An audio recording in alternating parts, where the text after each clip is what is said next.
তোমাদের যদি কোনো ভাই তোমাদের উপরে যদি দাবি করে থাকে, তোমাদের উপরে যদি কোনো ভাই তোমাদের উপরে দাবি করে থাকে, তো যে কোনো বিষয় হোক, মান সম্মানের বিষয় হোক, মান ইজ্জতের বিষয় হোক, যে কোনো বিষয় যদি জুলুম করে থাকো তোমরা কোনো ভাইয়ের উপরে, তবে তার নিকটে ওই দিন আসার আগে আগে মাপ চেয়ে নেবে।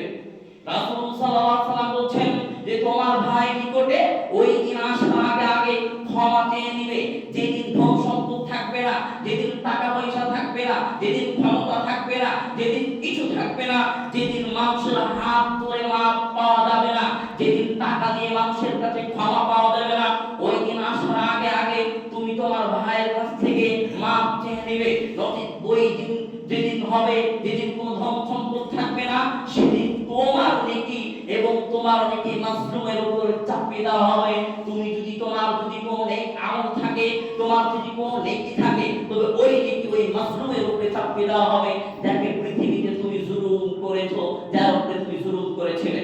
এবং তোমার যদি নেক আমল না থাকে, তোমার যদি নেকি না থাকে, তবে মাজলুমের গুনাহগুলো তোমার উপরেই চাপিয়ে দেওয়া হবে।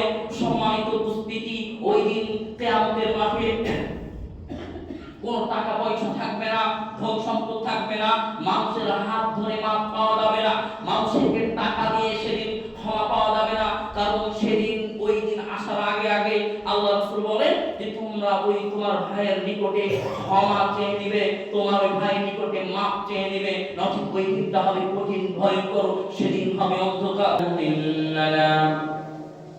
ومن يضلله فلا هادي له واشهد ان لا اله الا الله وحده لا شريك له واشهد ان سيدنا حبيبنا وشفيعنا مولانا محمد ارسله بالحق بشيرا ونذيرا وداعيا الى الله باذنه وسراجا منيرا. اما بعد، فخير الحديث كتاب الله وخير الهدي هدي محمد صلى الله عليه وسلم. أعوذ بالله من الشيطان الرجيم.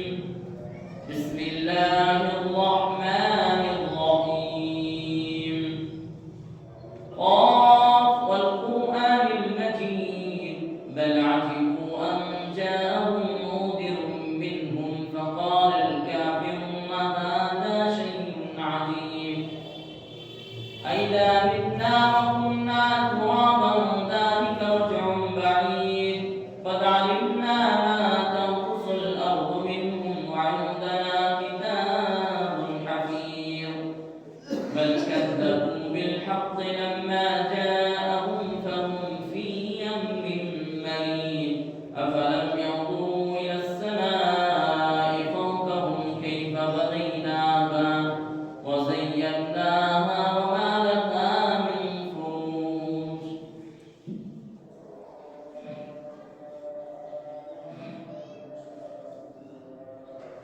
نحمده ونصلي على رسوله الكريم.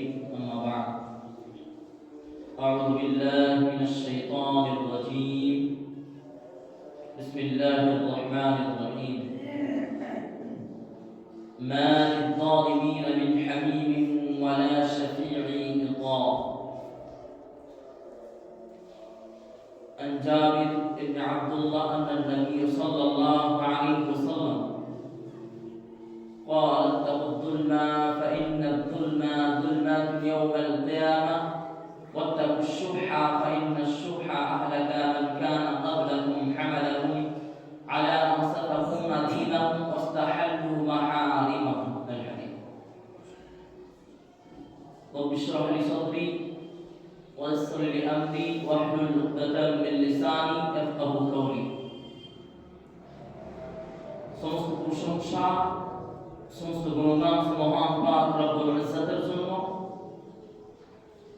যিনি আমাদের সর্বের সেরা সর্বোত্তম করে সৃষ্টি করিয়াছেন, যিনার প্রশংসা করে যিনার গুণগান করে আমরা কখনো শেষ করতে পারবো না। সেই কথা আল্লাহ পাক রব্বুল আলামিন তিনি বলেন, ওয়ালাউ আন্নামা ফিল আরদি মিন শাজারাতিন সাবআতু আবহুরিন মা নাফিদাত কালিমাতুল্লাহ। এই সারা পৃথিবী গাছের ডালগুলোকে যদি কলম বানানো হয় এবং পাতাগুলোকে যদি খাতা বানানো হয় এবং সমুদ্র পানি, সাত সমুদ্র পানিকে যদি কালি বানানো হয়, তবে আল্লাহর প্রশংসা শেষ করা যাবে না। তা আল্লাহর প্রশংসা একটি ছোট্ট লফজের দ্বারাই শেষ করে থাকি, সকলে বলুন আলহামদুলিল্লাহ। তারপরে পরে ধর্মের গুরু, কর্মের নেতা, মামিলাল্লাহ আব্দুল্লাহ মাইমুনি, নবীপুরের সম্রাট আহমদ মুস্তাফা, মুহাম্মদ মুস্তাফা, সকলে বলুন সাল্লাল্লাহু আলাইহি ওয়াসাল্লাম, যিনি ইসলাম খানাকে প্রচার প্রসার করতে গিয়ে কাফের কুরাইশদের কাছে লাঠির আঘাত, পাথরে আঘাত খেয়েছেন। তারপরে তিনি সারা পৃথিবীর আনাচে কোনাচে ইসলামের পতাকা ছড়াচ্ছেন। তাই তার উপরে দরুদ ও সালাম হাজার হাজার লাখ লাখ কোটি কোটি বর্ষিত হোক। আল্লাহুম্মা সাল্লি আলাইহি, আল্লাহুম্মা বারিক আলাইহি। সম্মানিত উপস্থিতি, আমি আপনাদের সামনে যে বিষয় বস্তুটি নিয়ে দাঁড় হয়েছি, সেই বিষয় বস্তুটির নাম হচ্ছে জুলুম ও অত্যাচার। ইসলামে জুলুম এবং অত্যাচার জঘন্য অপরাধ এবং মানুষ তাকে ঘৃণা মনে করে, এবং যারা জুলুম করে ইহকালে তাদের জন্য রয়েছে লাঞ্ছিত, ঘৃণিত, অপদারিত, এবং পরকালে রয়েছে তাদের জন্য ভয়ঙ্কর আযাব। আল্লাহ পাক রব্বুল আলামিন তিনি বলেন, মা লিল-যালিমিনা মিন হামিমিন ওয়ালা শাফিঈন ইউতা। যেই পরকালে জালিমদের জন্য, অপরাধীদের জন্য কোনো দরদি বন্ধু থাকবে না, কোনো সুপারিশকারী থাকবে না, যাদের কথাকে মান্য করা হবে। অপরাধ প্রমাণিত হয় পৃথিবীতে যারা জালেম, পৃথিবীতে যারা অত্যাচার করে, পৃথিবীতে যারা মানুষের উপরে জুলুম করে, পৃথিবীতে যারা মানুষের উপরে অত্যাচার করে, ওই পরকালে তাদের কোনো দরদি বন্ধু থাকবে না এবং তাদের কোনো সুপারিশকারী থাকবে না, যাদের কথাকে মান্য করা হবে, এবং পরকালটা হবে তাদের জন্য অন্ধকার। আল্লাহ পাক রব্বুল আলামিন তিনি আরো বলেন, ওয়া মা লিল-যালিমিনা মিন নাসীর। জালিমদের জন্য পরকালে কোনো সাহায্যকারী থাকবে না। অত্র আয়াত দ্বারা প্রমাণিত হয় যে আল্লাহ পাক রব্বুল আলামিন মানুষকে নিষেধ করে যে তোমরা জুলুম করবে না, অত্যাচার করবে না। পৃথিবীতে যারা জুলুম করে, পৃথিবীতে যারা অত্যাচার করে, পৃথিবীতে যারা মানুষের উপরে জুলুম করে, যে কোনো বিষয়ে, মান ইজ্জতের বিষয়ে হোক, ধন সম্পদের বিষয়ে হোক, যে কোনো বিষয় নিয়ে যদি কোনো মানুষের উপরে জুলুম করে, কোনো মানুষের উপরে অত্যাচার করে, তবে পরকালটা হবে তার জন্য অন্ধকার। পরকালে কোনো দরদি বন্ধু থাকবে না, পরকালে কোনো সাহায্যকারী থাকবে না, পরকালে কোনো সুপারিশকারী থাকবে না, যে তাদের কথাকে মান্য করা হবে। সম্মানিত উপস্থিতি, আল্লাহ পাক রব্বুল আলামিন তিনি আরো বলেন, ইন্নামাস সাবিলু আলাল্লাযিনা ইয়াযলিমুনা আন-নাসা ওয়া ইয়াবগুনা ফিল আরদি বিগাইরিল হাক্কি উলাইকা লাহুম আযাবুন আলীম। তাদেরকে শুধু দোষারোপ করা হবে যারা পৃথিবীতে মানুষের উপরে জুলুম করে, পৃথিবীতে মানুষের উপরে অত্যাচার করে, এবং তারা দুনিয়াতে অন্যায়ভাবে বিদ্রোহ আচরণ করে বেড়ায়, তাদের জন্য রয়েছে ভয়ঙ্কর শাস্তি।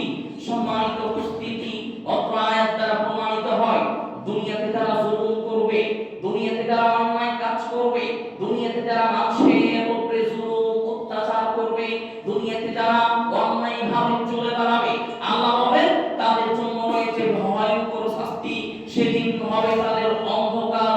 সম্মানিত উপস্থিতি, মানুষ এটা মনে করে যে দুনিয়াতে যারা জুলুম করে, মানুষের উপরে অত্যাচার করে, এদেরকে আল্লাহ গজব দেয় না কেন, এটা মানুষ ধারণা করে, এটা মানুষ বলে। কিন্তু আল্লাহ পাক রব্বুল আলামিন তিনি বলেন যে একজন অত্যাচারীকে, একজন অপরাধকে আল্লাহ অনেক টাইম দেয়, অনেক লম্বা টাইম দেয়। সে কথা আল্লাহ পাক রব্বুল আলামিন বলেন, ওয়া কাদা রাব্বুকা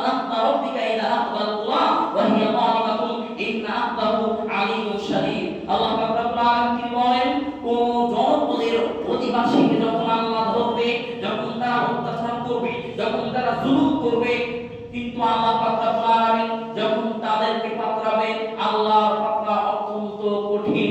সম্মানিত উপস্থিতি, অত্র আয়াত দ্বারা প্রমাণিত হয় পৃথিবীতে যারা জুলুম করবে, পৃথিবীতে লাঞ্ছিত ঘৃণিত অপমানিত হবে।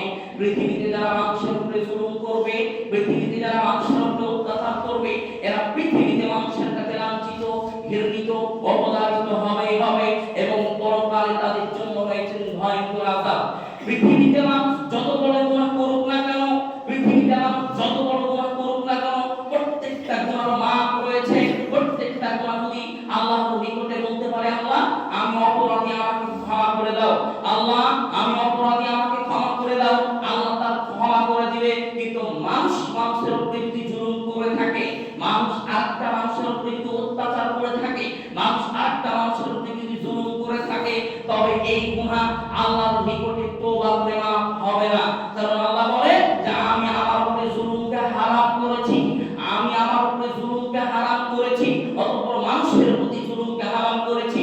এখন যদি কোনো মানুষকে জুলুম করে থাকেন, কোনো মানুষকে অত্যাচার করে থাকেন, আল্লাহ যদি আপনাকে ক্ষমা করে দেন, আল্লাহ হবে অত্যাচারী। কিন্তু আল্লাহ বলে যে আমি আমার উপরে জুলুমকে হারাম করেছি। একজন অত্যাচারী, একজন জুলুম যারা পৃথিবীতে মানুষের উপরে জুলুম করে, আল্লাহ তাদেরকে মাফ করবে না, আল্লাহ তাদেরকে মাফ করবে না। কারণ যার উপরে যে জুলুম করবে, যার উপরে যে ব্যক্তি যে জুলুম করবে, ওই ব্যক্তির কাছে ক্ষমা চাইতে হবে, ওই ব্যক্তির কাছে মাফ চাইতে হবে। রাসূল সাল্লাল্লাহু আলাইহি ওয়াসাল্লাম বলেন যে একজন জুলুম, যে মাজলুম যার উপরে জুলুম করেছে, ওই জুলুমে এবং আল্লাহর মধ্যে কোনো পর্দা থাকে না। ওই মাজলুম যদি আল্লাহর নিকটে বদদুয়া করে, ওই মাজলুম যদি আল্লাহর নিকটে বদদুয়া করে, তবে ক্যারেক্টের মতন দোয়া লেগে যাবে। সম্মানিত উপস্থিতি, এমন ওই মাজলুম যদি কাফের, মুশরিক, বেঈমান, সেই মাজলুম যদি হিন্দু, খ্রিস্টান, জৈন, যে কোনো সেই ধর্মে থাকুক না কেন, ওই যদি মাজলুম হয়, ওই যদি আল্লাহর নিকটে বদদুয়া করে, যেই যার উপরে অত্যাচার করবে, আপনি যদি তার উপরে অত্যাচার করে থাকেন, একজন খ্রিস্টানের উপরে, একজন ইহুদি কাফেরের উপরে যদি অত্যাচার করেন, ওই কাফের যদি বদদুয়া করে, তবে আল্লাহর নিকটে তার দোয়া কবুল হবে। রাসূল সাল্লাল্লাহু আলাইহি ওয়াসাল্লাম 1400 বছর আগে বলে গিয়েছেন। সম্মানিত উপস্থিতি, যারা দুনিয়াতে জুলুম করে, মানুষের উপরে অত্যাচার করে, মানুষের উপরে জুলুম করে, এই গুনাহ আল্লাহ মাফ করবে না। যার উপরে জুলুম করেছে তার নিকটেই ক্ষমা চাইতে হবে। সম্মানিত উপস্থিতি, রাসূল সাল্লাল্লাহু আলাইহি ওয়াসাল্লাম তিনি বলেন, আন জাবির আন নবী সাল্লাল্লাহু আলাইহি ওয়াসাল্লাম قال اتقوا الظلم فإن الظلم ظلمات يوم القيامة واتقوا الشح فإن الشح أهلك من كان قبلكم حملهم على أن سفكوا دماءهم واستحلوا محارمهم। রাসূল সাল্লাল্লাহু আলাইহি ওয়াসাল্লাম তিনি বলেন, যেই তোমরা জুলুম হতে বেঁচে থাকো, রাসূল সাল্লাল্লাহু আলাইহি ওয়াসাল্লাম তিনি বলেন যে তোমরা জুলুম হতে বেঁচে থাকো, কারণ কিয়ামতের মাঠটা হবে অন্ধকার।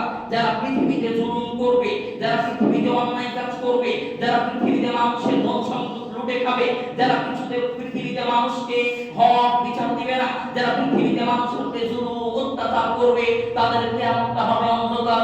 রাসূল সাল্লাল্লাহু আলাইহি ওয়াসাল্লাম তিনি বলেন, এবং রাসূল সাল্লাল্লাহু আলাইহি ওয়াসাল্লাম বলেন যে তোমরা কৃপণতা করো না, তোমাদের পূর্বে এই কৃপণতার কারণে ধ্বংস করা হয়েছে। এই কৃপণতার কারণে মানুষকে খুন করতে উৎসাহিত করে, এই কৃপণতাই মানুষকে হারামের উৎসাহিত করে। সম্মানিত উপস্থিতি, অত্র হাদিস দ্বারা প্রমাণিত হয় যে মানুষকে জুলুম থেকে বেঁচে থাকতে হবে। যে কোনো বিষয়ে, মান সম্মানের হোক, মান ইজ্জতের হোক, ধন সম্পদের হোক, তাকে গাল দিয়েছেন, তার প্রতি কোনো চুগলখড়ি করেছেন, তার প্রতি গীবত করেছেন, তার ধন সম্পদ লুটে খেয়েছেন, তাকে ধমক দিয়ে কথা বলেছেন, তাকে গাল দিয়েছেন, যে কোনো বিষয় হোক না কেন, প্রত্যেক বিষয়ে জুলুম হতে বেঁচে থাকতে হবে, নচেৎ কিয়ামতের মাঠটা হবে কঠিন ভয়ঙ্কর। রাসূল সাল্লাল্লাহু আলাইহি ওয়াসাল্লাম তিনি বলেন, আন আবি হুরায়রা রাদিয়াল্লাহু তাআলা আনহু থেকে বর্ণিত, তিনি বলেন যে নবী করিম সাল্লাল্লাহু আলাইহি ওয়াসাল্লাম বলেন, ও আমার সঙ্গী একজন সাহাবাদেরকে বলছেন, ও আমার। সম্মানিত উপস্থিতি, রাসূল সাল্লাল্লাহু আলাইহি ওয়াসাল্লাম তিনি আরো বলেন, আন আবি হুরায়রা রাদিয়াল্লাহু তাআলা আনহু থেকে বর্ণিত, তিনি বলেন নবী করিম সাল্লাল্লাহু আলাইহি ওয়াসাল্লাম তিনি বলেছেন, একদিন বলছেন, ও আমার সঙ্গী সাথী, তোমরা কি বলতে পারো পৃথিবীতে সবচাইতে অসহায় ব্যক্তিকে, পৃথিবীতে সবচাইতে অসহায় ব্যক্তিকে, পৃথিবীতে সবচাইতে গরিব মানুষকে? সাহাবারা বলছেন, আল্লাহ রাসূল, সবচাইতে পৃথিবীতে গরিব মানুষ ওই ব্যক্তি টাকা পয়সা নেই, যে দরিদ্র, যার বাড়িতে খাবার নেই, রাসূল সাল্লাল্লাহু আলাইহি ওয়াসাল্লাম তিনি বলছেন না, ওই ব্যক্তি গরিব না, ওই ব্যক্তি অসহায় নয়, ওই ব্যক্তি দরিদ্র নয়। সাহাবারা বলছেন আশ্চর্য কথা, তবে গরিবকে, দরিদ্রকে, তবে এখানে সবচাইতে ফকিরকে? রাসূল সাল্লাল্লাহু আলাইহি ওয়াসাল্লাম তিনি বলছেন গরিব তো ওই ব্যক্তি যে ব্যক্তি অনেক সালাত আদায় করেছে, সালাত আদায় করে করে পাহাড় দিকে নিয়ে গিয়েছে কিয়ামতের দিন, অনেক সিয়াম পালন করেছে, সিয়াম রেখে রেখে পাহাড় নেকি হয়ে গিয়েছে, অনেক যাকাত দিয়েছেন, যাকাতের নেকি পাহাড় নেকি হয়ে গিয়েছে, ওই ব্যক্তি গরিব। সাহাবারা আশ্চর্য গেলেন, ওই ব্যক্তি গরিব মানে ওই ব্যক্তি কিভাবে গরিব হতে পারে? ওই তো সালাত আদায় করেছে, অনেক নেকি রয়েছে, পাহাড়ে নেকি রয়েছে, ওই তো সিয়াম পালন করেছে, অনেক নেকি রয়েছে, পাহাড় নেকি রয়েছে, ওই ব্যক্তি কিভাবে দরিদ্র হতে পারে? ওই ব্যক্তি কিভাবে গরিব হতে পারে? রাসূল সাল্লাল্লাহু আলাইহি ওয়াসাল্লাম তিনি বলেন যে ওই ব্যক্তি পাহাড় নেকি ইনকাম করেছে, পাহাড় সে নেকি ইনকাম করেছে, কিন্তু কিয়ামতের মাঠে যখন উপস্থিত হবে তখন আল্লাহকে বলবে, আল্লাহ আমার তো পাহাড় নেকি, আরে আমি সালাত আদায় করেছি, এই যে এক পাহাড় সালাতের নেকি, আমি সিয়াম পালন করেছি, এই পাহাড় সেই সিয়ামের নেকি, আমি মানুষকে দান সৎকার করেছি, এই দান সৎকার নেকি, কিন্তু পিছন দিক থেকে একজন লোক আল্লাহকে বলবে, আল্লাহ ওই যে পৃথিবীতে ওই মানুষটি আমার গীবত করেছিল, পৃথিবীতে ওই মানুষকে আমার গীবত করেছিল। গীবত মানে মনে করুন আমি এখান দিয়ে যাচ্ছি, চায়ের দোকানে কয়েকটা মানুষ বসে আছে, আর মুখ থেকে বের হয়ে গেল এ মৌলভী সাহেবের চরিত্র খারাপ, মৌলভী সাহেবের ব্যবহার ভালো না, ওই যে ওটা গীবত, ওটা জুলুম করলেন মানুষের উপরে, আমার উপরে জুলুম করলেন, এই মাপ আমার কাছে চাইতে হবে, এই মাপ আমার কাছে চাইতে হবে। আপনি যদি তাহাজ্জুদের সালাত মাথায় ঠুকে যদি রক্ত বের করে দেন, তারপরে আল্লাহ ক্ষমা করবে না, কারণ আল্লাহ বলেছেন আমার উপরে জুলুমকে হারাম করেছি, আমি যদি এর মাফ করে দিই আল্লাহ হবে জুলুম, আল্লাহ হবে জালেম। আল্লাহ যদি কোন মানুষের অপরাধ করেছেন, কোন মানুষকে কষ্ট দিয়েছেন, কোন মানুষের উপরে জুলুম করেছেন, এই জুলুমের গুনাহ যদি আল্লাহ মাফ করে দেয় আল্লাহ হবে জালেম, কিন্তু আল্লাহ বলেছেন আমি জালেম, আমার উপরে হারাম করেছি। সম্মানিত উপস্থিতি, ওই যে আল্লাহ রাব্বুল আলামিন সেদিন নেকি পাহাড় নেকি নিয়ে থাকবে, আল্লাহকে বলতে গর্ব করে, আল্লাহ আমার অনেক নেকি, আমি তো জান্নাত যেতে পারবো। পিছন থেকে একজন লোক আল্লাহকে বলবে, আল্লাহ দুনিয়াতে আমার নামে গীবত করেছিল, এর ফয়সালা করে দেন, দুনিয়াতে আমার নামে গীবত করেছিল, এর ফয়সালা করে দেন। আল্লাহ এবার কি করবে? মনে করুন যে হিসাবে আপনি তাকে গীবত করেছিলেন, মনে করুন সালাত আদায় করে যা নাকি হয়েছে ওই নাকি তার উপরে চাপিয়ে দেওয়া হবে। আবার কেউ এসে বলবে, আল্লাহ ওই ব্যক্তি আমাকে ধমক দিয়ে কথা বলেছিল, তার পাওয়ার ছিল, তার ক্ষমতা ছিল, আরে কথা বলতে বলতে আমাকে ধমক দিয়েছিল, আমাকে বিনা দোষে এক থাপ্পড় মেরেছিল, আমার জমি দখল করেছিল, এবার মনে করুন সিয়াম রেখে যা নাকি হয়েছে তার উপরে চাপিয়ে দিবে। এমন হতে সব নেকি শেষ হয়ে যাবে, কিন্তু মাসলুমের শেষ হবে না, তার নেকি সব শেষ হয়ে যাবে, কিন্তু অপরাধী আরো বসে থাকবে তার বিচার নেওয়ার জন্য, আল্লাহর নিকটে বিচার নেওয়ার জন্য। পরিশেষে কি করবে? যে যার উপরে জুলুম করেছে, আর আমার উপরে যদি জুলুম করে থাকে, যে যার উপরে জুলুম করেছে ওর গুনাহগুলো সেই মাসলুম যারা অত্যাচারী, যারা জুলুম করেছে অত্যাচারীর উপরে চাপিয়ে দেওয়া হবে। সম্মানিত উপস্থিতি, পাহাড় নেকি নিয়ে যাবে, পরিশেষে তার পাহাড় গুনাহ হয়ে যাবে। আপনি বুকে হাত দিয়ে বলুন তো, দুনিয়াতে 40 বছর 50 বছর বাস করেছেন, কত মানুষকে অত্যাচার করেছেন, কত মানুষকে অন্যায়ভাবে কথা বলেছেন, কত মানুষের গীবত করেছেন, কত মানুষকে গাল দিয়েছেন, ক্ষমতা দেখে মানুষের প্রতি অত্যাচার জুলুম করেছেন। একবার বুকে হাত দিয়ে বলুন যে আপনি কিয়ামতের মাঠে কি জবাব দিবেন? রাসূল সাল্লাল্লাহু আলাইহি ওয়াসাল্লাম 1400 বছর আগে বলে গিয়েছে যে দুনিয়াতে তারা নেকি নিয়ে যাবে, অনেক নেকি নিয়ে যাবে, কিন্তু কিয়ামতের মাঠে হবে অসহায়, কিয়ামতের মাঠে হবে অন্ধকার, সেদিন নেকি দিয়ে বুঝে নিতে হবে।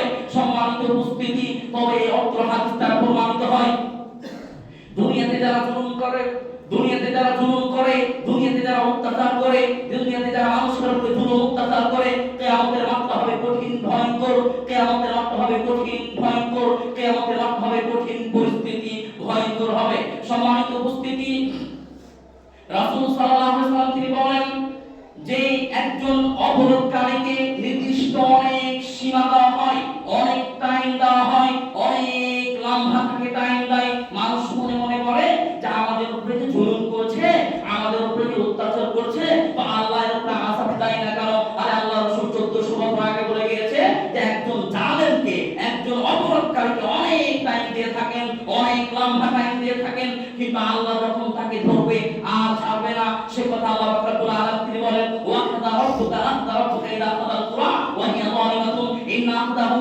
আলিমুন শাদীদ। কোন জনপদের অধিবাসীকে যখন আল্লাহ পাকড়াবে, নিশ্চয়ই আল্লাহ সে আল্লাহর পাকড়া অত্যন্ত কঠিন। সম্মানিত উপস্থিতি, পৃথিবীতে কত জালেম ছিল, পৃথিবীতে কত অপরাধ ছিল, তারা পৃথিবী ছেড়ে বিদায় নিয়ে নিয়েছে, তাদেরকে শেষ করে দিয়েছে।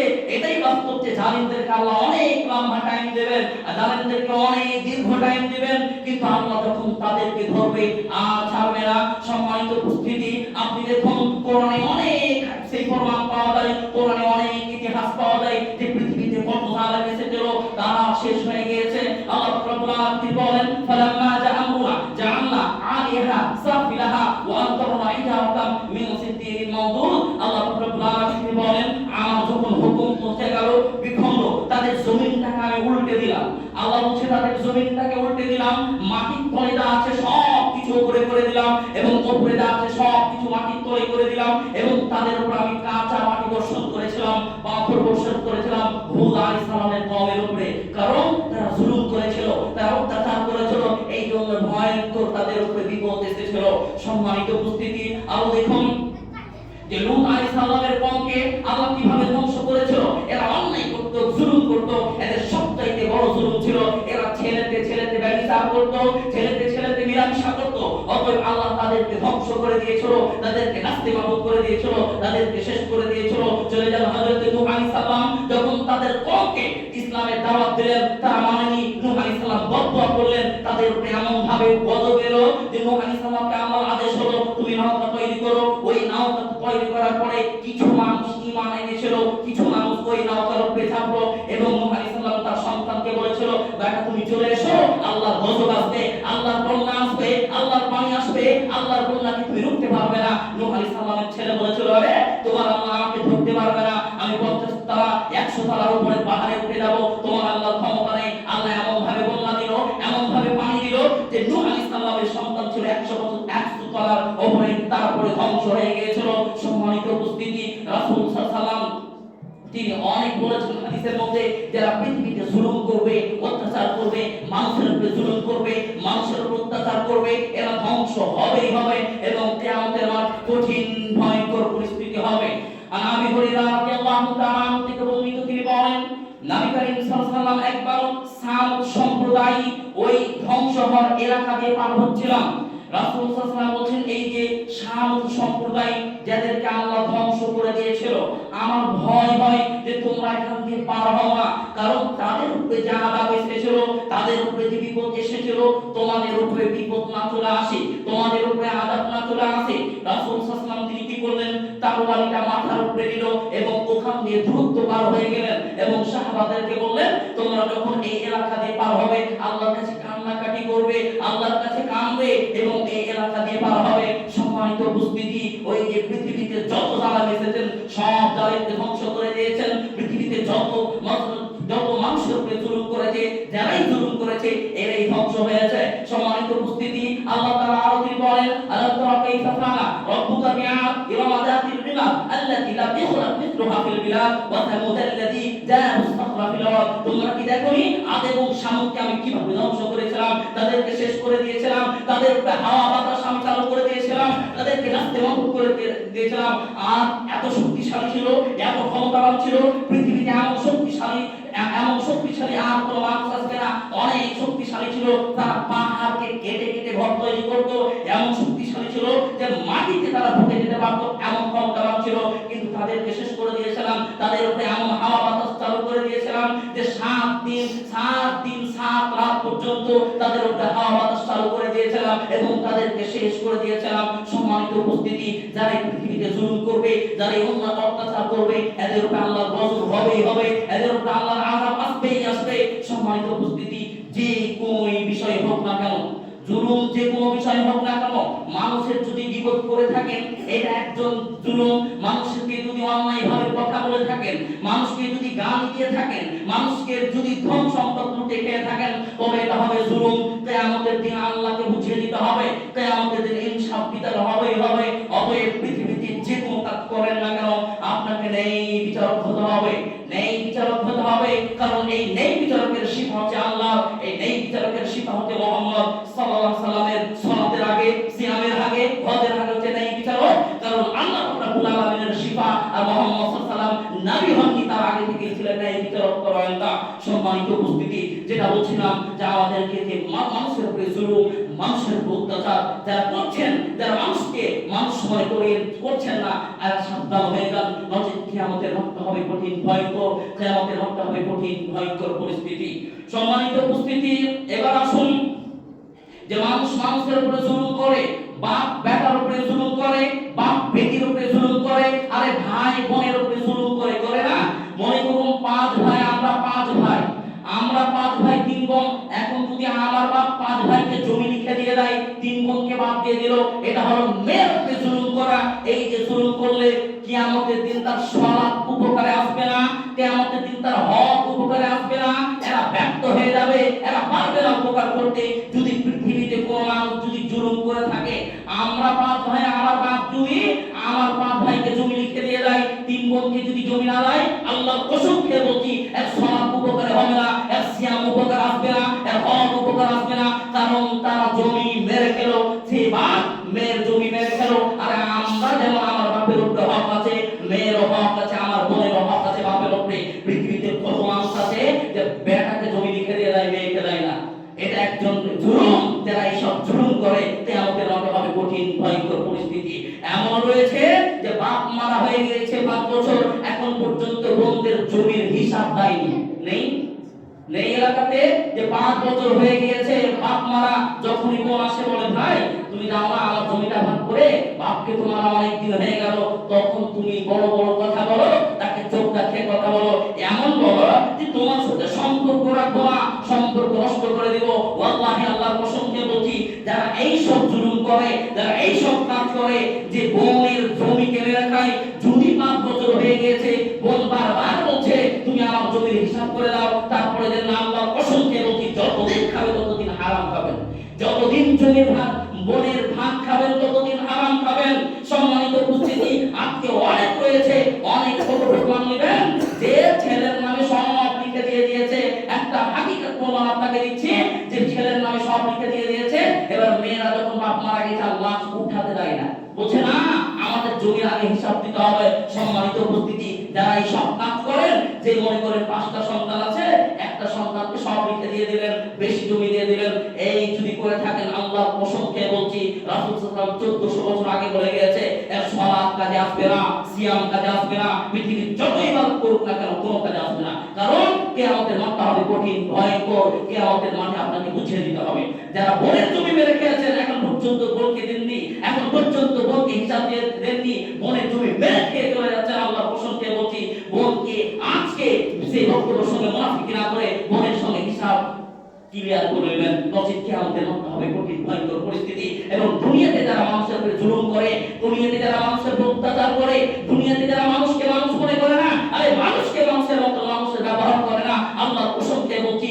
যারা যদি মানুষকে কষ্ট দিয়ে রাখেন, মানুষকে যদি দুঃখ দিয়ে রাখেন, মানুষের ধন সম্পদ যদি লুটে খান, মানুষের যদি টাকা মেরে খেয়ে আসেন, তবে আপনাকে ওই মানুষের কাছে ক্ষমা চাইতে হবে, আপনাকে মানুষের নিকটে বলতে হবে ভাই আমি তোমার টাকা মেরে খেয়েছি, আমাকে ক্ষমা করে দাও, ভাই তোমাকে আমি গাও দিয়েছি তুমি ক্ষমা করে দাও, ভাই তোমাকে অন্যায় ভাবে বলেছি তুমি ক্ষমা করে দাও। নচেৎ যদি মৃত্যু হয়ে যায়, আল্লাহর কসম খেয়ে বলছি মৃত্যু যদি হয়ে যায়, কিয়ামতের মাঠটা হবে আপনার জন্য অন্ধকার, কিয়ামতের মাঠটা হবে আপনার জন্য অন্ধকার। এবং যারা জমি লুটে খায়, রাসূল সাল্লাল্লাহু আলাইহি ওয়াসাল্লাম তিনি বলেন মান আখাযা শিবরান মিনাল আরদি যুলমান ফাইন্নাহু ইউযায়্যিকু ইয়াওমাল কিয়ামাতি মিন সাবঈনা আরদিনা। কোন মানুষ যদি 1 বিঘত জমি যদি কোন মানুষের দখল করে নেয়, কোন মানুষ যদি 1 বিঘত জমি কোন মানুষের দখল করে নেয়, তবে কিয়ামতের মাঠে 7টা জমিনের মাটি তার উপরে চাপিয়ে দেওয়া হবে। একটা জমিন দেখেন জানেন কত বড়? যদি এখন ঘোড়া ধরতে লাগে তবে একটা জমিনের শেষ জায়গা, শেষ মুহূর্ত যেতে 500 বছর লাগবে। এবার আপনি চিন্তা করুন যে 500 বছর যদি একটা জমিন শেষ যেখানে হবে, যে যদি এত দূর লাগে তবে 7টা জমিনের মাটি আপনার উপরে চাপিয়ে দেবে, সেদিন কি করবেন? সম্মানিত উপস্থিতি, যারা নেই পরায়ণতা করেন না, যারা নেই বিচার করেন না, ছেলে মেয়েদের হক মেরে খাচ্ছেন, একটা ছেলেকে বেশি দিয়ে দিলেন আর একটা ছেলেকে কম দিয়ে দিলেন, এমন যদি করে থাকেন আল্লাহর কসম খেয়ে বলছি ওই মৃত্যুর আগে আগে আপনাকে মাপ চেয়ে দিতে হবে। মৃত্যুর আগে আগে ছেলে মেয়েদেরকে বলতে হবে। সম্মানিত উপস্থিতি, যারা দুনিয়াতে অন্যায় কাজ করছেন, মানুষের উপরে জুলুম করছেন, মানুষের উপরে অন্যায় ভাবে কথা বলছেন, মানুষকে মানুষ মনে করেন না, এক মানুষের হক আর মানুষকে দিয়ে দিচ্ছেন, মানুষের হক মেরে খাচ্ছেন, এবং এই পরিস্থিতি যদি করে থাকেন আল্লাহ কসম খেয়ে বলছি মৃত্যুর আগে আগে নিজেকে সংশোধন করতে হবে। মৃত্যুর আগে আগে তার কাছে মাপ চাইতে হবে। নচিত আপনি আল্লাহর কাছে যতই কানেন, আল্লাহর নিকটে যতই তওবা করেন, আল্লাহর নিকটে যতই চান যে আল্লাহ আপনি আমাকে দেন, ক্ষমা করে দেন, অমুক আব্দুর রহমানকে মেরেছি, অমুক আব্দুর রহমানের টাকা মেরে রেখেছি, ওই যে আমি জমি বেচা কিনা করতাম, আমাকে 50,000 টাকা দিয়েছিল, আমি তাকে তার পরদিন বলছি আমাকে দেয়নি, ওই যে আমি লুটে খেয়েছি, আল্লাহ তুমি আমাকে ক্ষমা করে দাও। আল্লাহর কসম খেয়ে বলছি তুই যদি তাহাজ্জুদে সালাত আদায় করে মক্কাতে যে হাজার ওয়াক্ত যদি হজ করে আসে, তারপরে তার গুনাহ মাফ হবে না, কারণ এটা মানুষের সঙ্গে জড়িত পাপ। এটা মানুষের সঙ্গে জড়িত পাপ। যার সঙ্গে জড়িত পাপ করেছেন তার নিকটে ক্ষমা চাইতে হবে। যার টাকা মেরে খেয়েছেন তার নিকটে ক্ষমা চাইতে হবে। যাকে গীবত করেছেন তার নিকটে ক্ষমা চাইতে হবে। যার গান দিয়েছেন তার নিকটে ক্ষমা চাইতে হবে। আল্লাহর নিকটে ক্ষমা চাই কোনো লাভ হবে না। আল্লাহর কাছে দোয়া করে, আল্লাহ আর পর্যন্ত যারা মানুষের উপরে জুলুম করে, মানুষের উপর অত্যাচার করে, ন্যায় বিচার করতে পারে না, ন্যায় বিচার করে না, আল্লাহ তুমি তাদেরকে হিদায়াত দান করো। আল্লাহ যারা জুলুম করেছে তারা যেন তার ভাইদের কাছ থেকে ক্ষমা চাইতে পারে। আল্লাহ যারা মানুষের টাকা পয়সা মেরে খেয়েছে সে যেন তার ভাইদের কাছ থেকে ক্ষমা চাইতে পারে। আল্লাহ যারা মানুষকে কষ্ট দিয়ে রেখেছে আল্লাহ তারা যেন সেই ভাইদের নিকটে গিয়ে ক্ষমা চাইতে পারে। তো তৌফিক দান করুন, আমিন। আউযু বিল্লাহি মিনাশ শাইতানির রাজিম। বিসমিল্লাহির রহমানির রহিম। قل هو الله احد الله الصمد لم يلد ولم يولد ولم يكن له كفوا احد سبحان ربك رب العزه عما يصفون وسلام على المرسلين والحمد لله رب العالمين. السلام عليكم ورحمه الله.